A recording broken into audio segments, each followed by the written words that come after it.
All right. Hello, everyone, and welcome to my channel. I do mostly educational videos, and I guess this one will be educational, but it's just kind of a story that I wanted to tell. It feels like it's something. It happened about 20 years ago, but I think it's something that people might believe a little bit more now after what we've been through than they would earlier times that I've told the story. So goes back, I think it was either 2002 or 2003, and I was having dinner, had some food at a salad bar at a place I go to, what used to go to all the time, and just felt like I had food poisoning, and I was, curled over, throwing up in the toilet all night until there wasn't any more, and then I was dry heaving all night, and it got to be about 4 in the morning, and I was pretty at that time, I was learning a lot about the various conspiracy theories, and I had heard that the powers that be were going to be using extra low frequency wavelengths to kind of make you sick. And they were going to deploy these things if there was a protest or something like that, and people would just be basically buckle over because they would become nauseous. And so I got kind of convinced that they were shining one of these ELF towers right into my apartment. And that's why I was sick. So more or less like crawled out of my apartment and went down the street a couple blocks away from my apartment, and I was still sick. So I was like, "Oh, good, I'm still sick."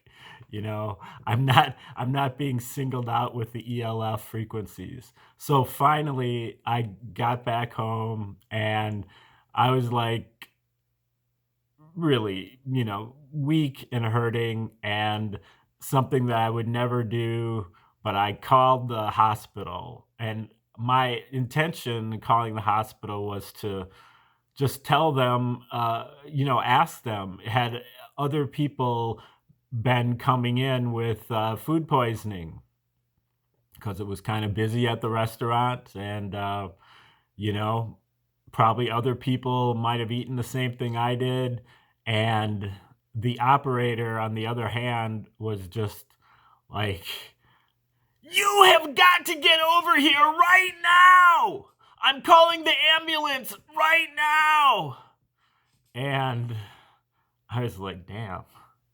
Um, and then I was like, how much how much does that cost, the ambulance? And she was just like, 1,200. And I was like, well, it's about 2 miles. So I think I'm going to ride my bike over there. I don't know how I'm going to get there because I'm going to be buckled over. But for 1,200, it's not a good deal. So I will come over there, but I'll be on my bike. So I got over there, riding kind of just hunched over, but it was continued because then I was admitted to put in the emergency room, but I more or less just had to sit in the waiting room. So I was in the waiting room for about 2 hours, and just hunched over. And eventually they called my name. So I got in there. And, I have some things that I've written about this. You know, I don't know if this will kind of disrupt the story, but, um, I was there. I just wanted to hear what was going on with the poison. And Finally, I'm in, and it's time to symbolically subjugate me. So, they made me put on the gown, and I was dressed in my gown, showing way too much back. I'm all primed up for a quack attack. Doc Smocks ask me where it hurts. He hears me out. But right from the start, he's a pimping me on an appendectomy. And all night long, I thought it was food poisoning. No, then you'd hurt over here. But since you said you're hurting over here, that makes it seem to me like it's an appendicitis. So that shook me up a little bit. And then a little bit more, he says, well, I would play it safe because this is a relatively routine operation.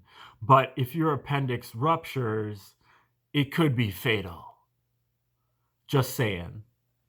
And even if it's not fatal, it will be a messy operation to clean up that rupture, and it will cost at least $50,000.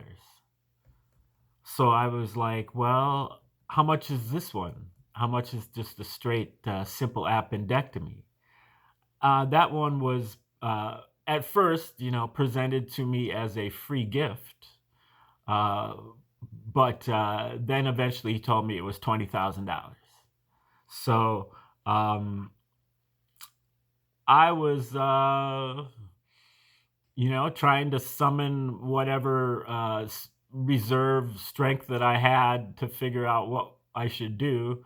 Um, you know, uh, Given the options that I was given. So I guess I somehow indicated that I was not really going to go for this, and that I certainly wasn't going to jump on it, and it would have taken me a lot of consideration to even think about doing something like that. And so, um, at a certain point, the doc could see that I was balking, and he expressed grave doubts. I expressed grave doubts about the appendectomy proper. And so the doc basically just flipped, and he all of a sudden starts talking to me about the tests. You can take a test to figure out whether you have this appendicitis, and we can give you that test. And I was just like, why didn't you tell me that before, that I could have taken a test?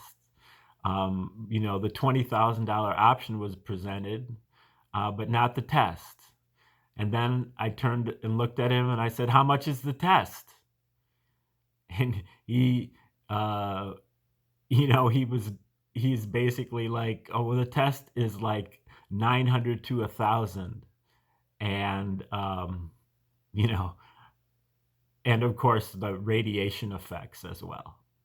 So I looked at him, and I think he was kind of surprised because I wasn't jumping on that one either.